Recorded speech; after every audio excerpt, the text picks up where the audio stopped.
guys, Alex Peak Performance Reviews. Welcome to another vlog. I'm here doing a bit of a different one for you. A kind of tech vlog. Because we can't get out as much as obviously we want to and at all at the moment because of this virus and not mine, but the virus that's out there. We're going to basically be doing some techie garage stuff, and today's PPR Tech Garage is going to be on the Turbocharger. And I'm basically going to explain to you a little bit about how a turbocharger works.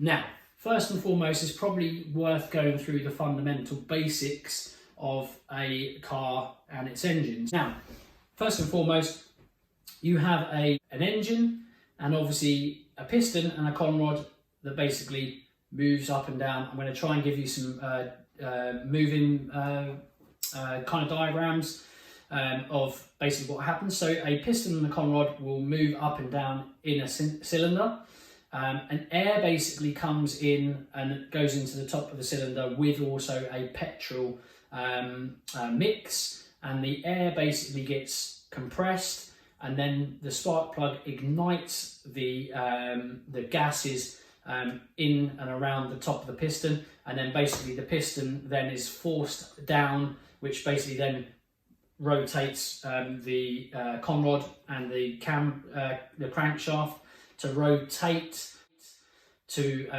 with some extra force. And obviously what that combustion cycle and that bang creates is power.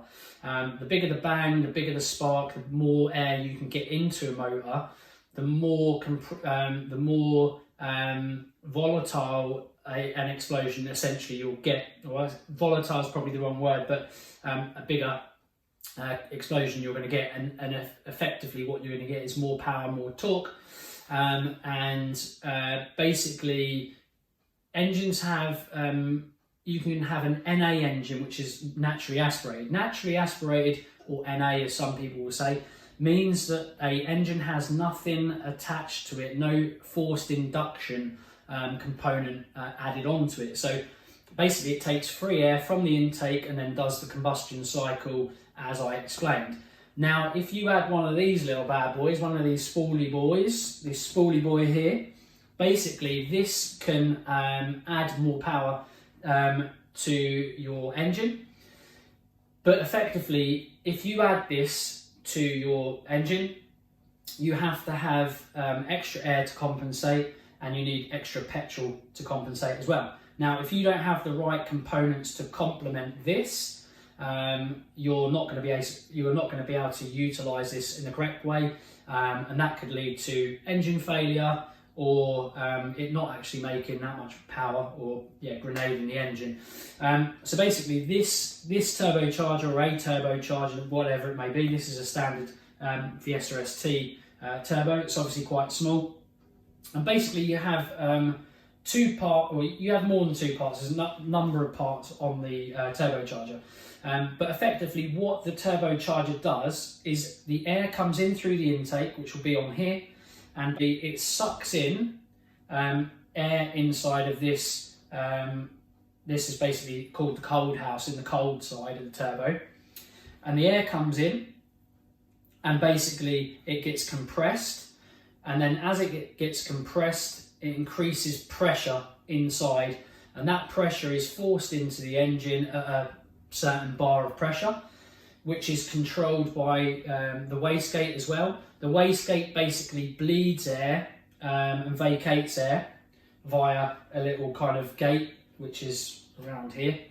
There's a gate which basically opens and closes, actuates, and basically bleeds when it needs to. And that basically dictates how much pressure is kind of kept and stored and utilised by the turbocharger. As well as this kind of, you have some electric componentry that is obviously also dictating how much pressure is run, and that will be dictated by a boost solenoid, your ECU, and other components that basically are communicating with this turbocharger to make it run a certain amount of pressure. And the amount of pressure obviously is dictated by typically how much, again, air and petrol you can put into your engine, and there's a limitation on each car. Obviously, you could put this a big turbocharger on a car. At the end of the day, if you can't get enough fuel and air in, and the components that are on that car are standard, or whether it be aftermarket can take that new additional power, then there's no point sticking these on. So these relatively expensive components need lots of other components to make them work properly. But effectively, like I say, this you get intake air in here, it compresses the gas, makes a pressure, and then it forces it back into the cylinder, and then on top of that, top of the cylinder, to create basically a bigger explosion, a bigger controlled explosion if your tuner's doing things right, and that effectively is going to give you more power. And obviously, just going on to different bits and areas of this as well.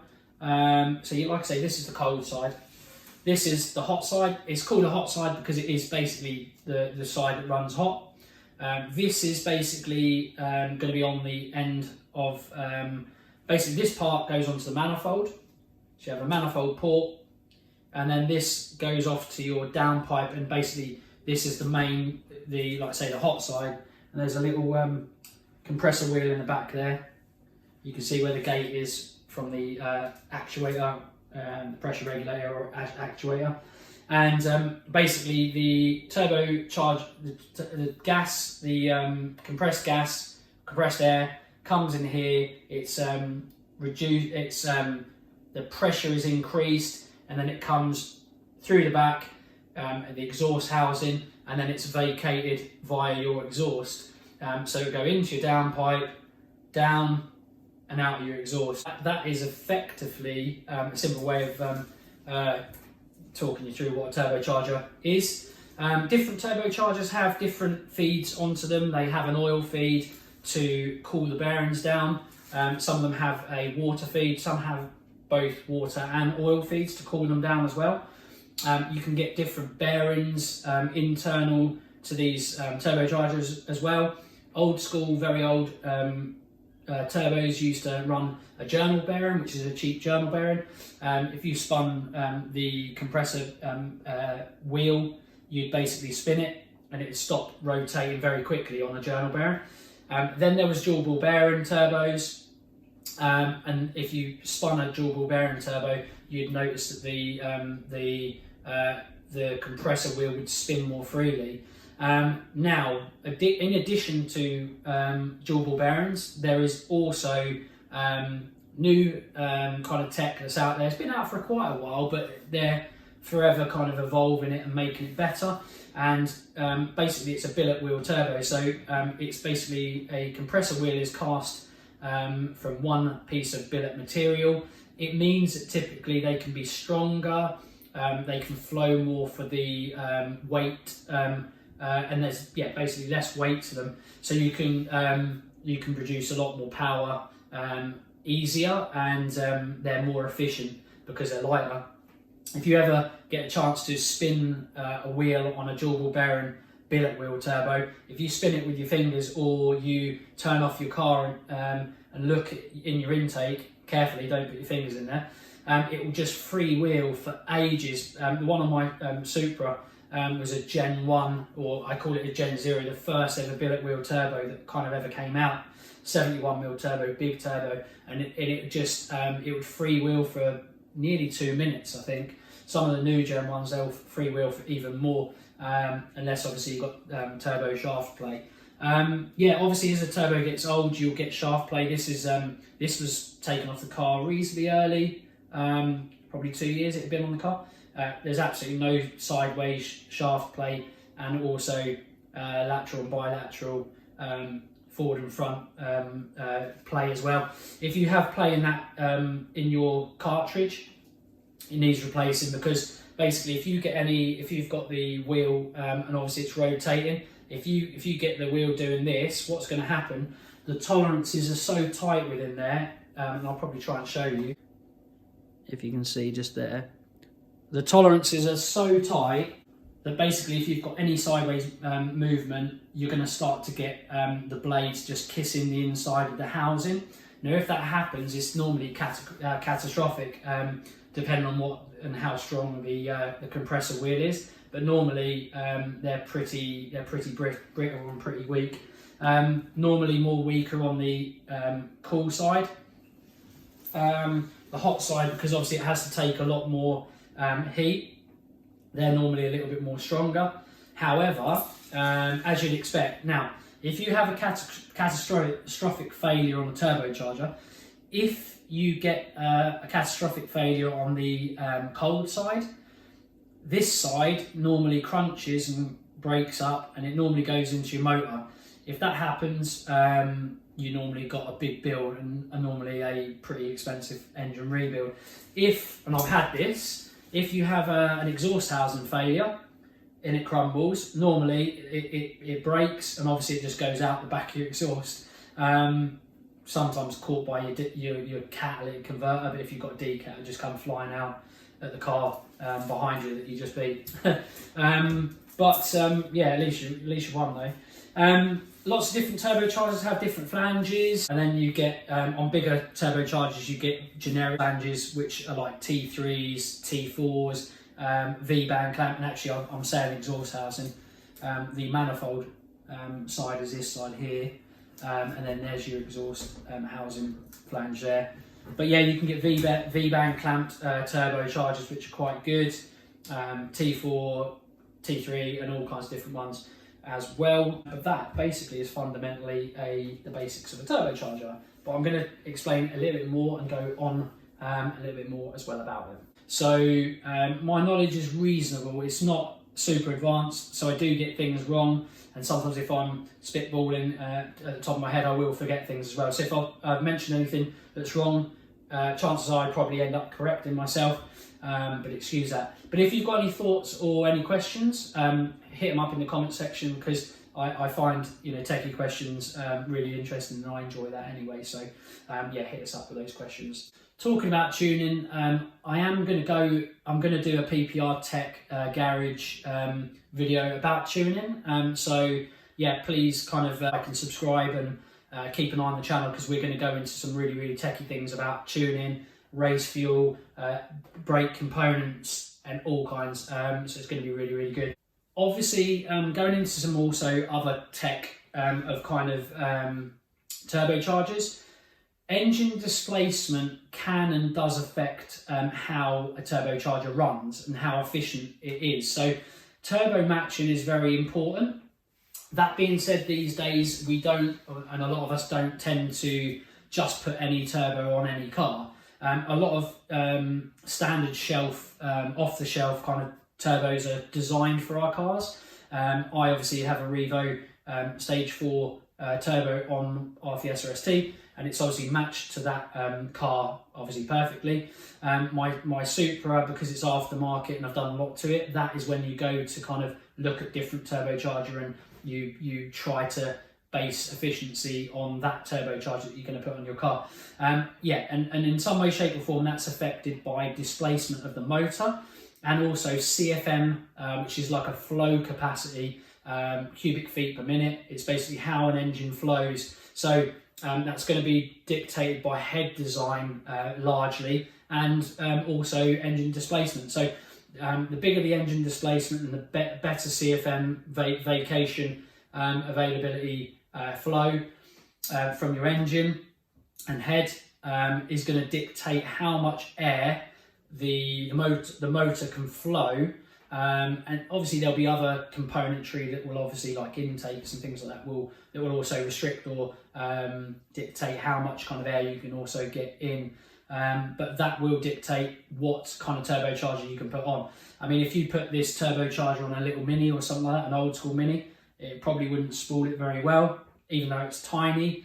But on our little 1.6 EcoBoost, this was perfectly matched. The Revo lump obviously is a little bit bigger. But if you put a dinner plate sized turbo on our Fiesta ST, chances are it wouldn't spool it till very late in the RPM. And I'll explain that. Turbo matching based on CFM and volumetric efficiency will basically dictate how well a compressor and a turbocharger flows. Now, if you, like I say, if you try and put a big turbo on a small engine car, chances are it will be what people call laggy.